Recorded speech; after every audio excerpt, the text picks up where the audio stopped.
Hi, Bad Gamer here, and welcome back to another Bad Gamer Weekly. If you're new here, this is the show where I'm talking about video game releases, news, things that I read in the internet, and things I just want to rant about sometimes, okay?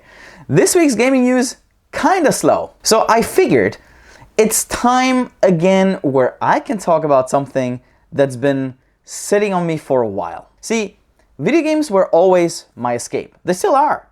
Not in a dramatic main character way, okay? Don't get this wrong. It's just in, like, the one place I could go where the world stops spinning for a little bit. I always try to keep gaming separate from real life. Or tried. Not as in not playing video games. Hell no, okay? Chill.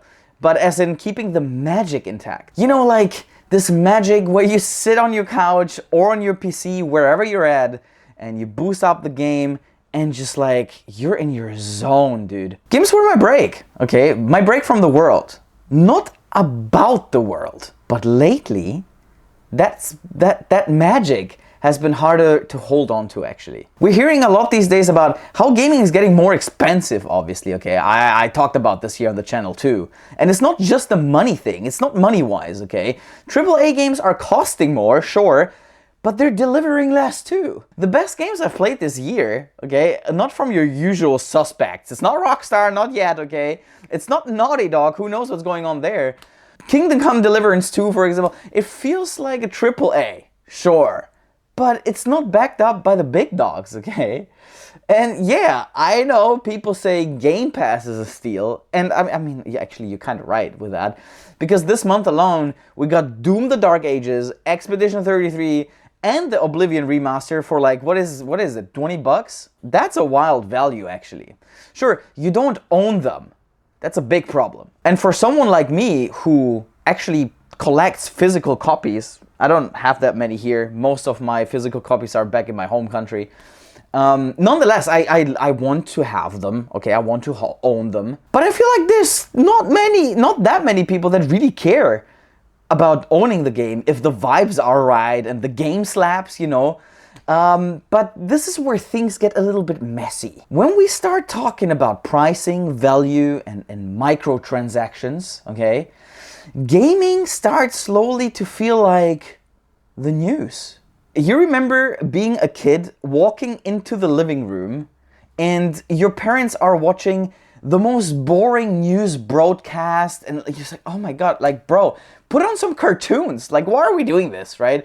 Well, that's kind of where I'm at right now with video games.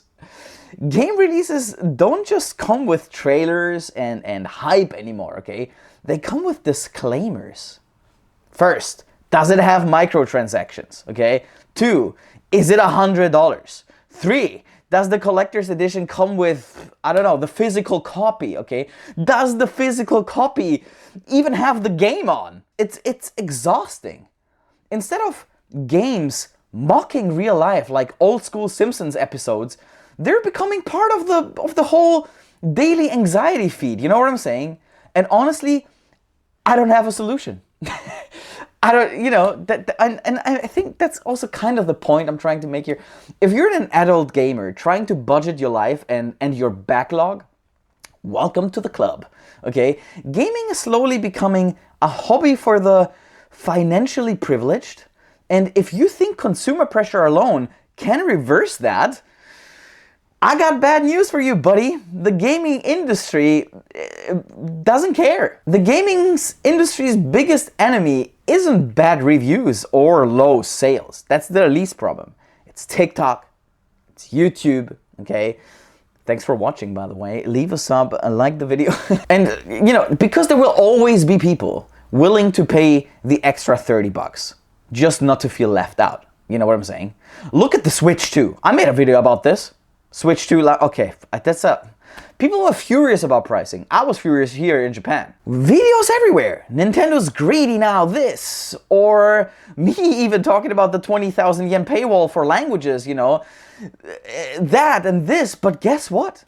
2 million pre-orders in 24 hours. You can't fight that, broski. Here's what you can do. Shut that noise off. At least this is what I'm telling myself. Because the more we think like customers, the less we enjoy like gamers. There's so many amazing games out there that do not cost 80 bucks, 90 bucks, 100 bucks, and they probably never will. Speaking of the Switch, actually, there's one more thing. I actually just bought a used Switch last week. Yeah, I did.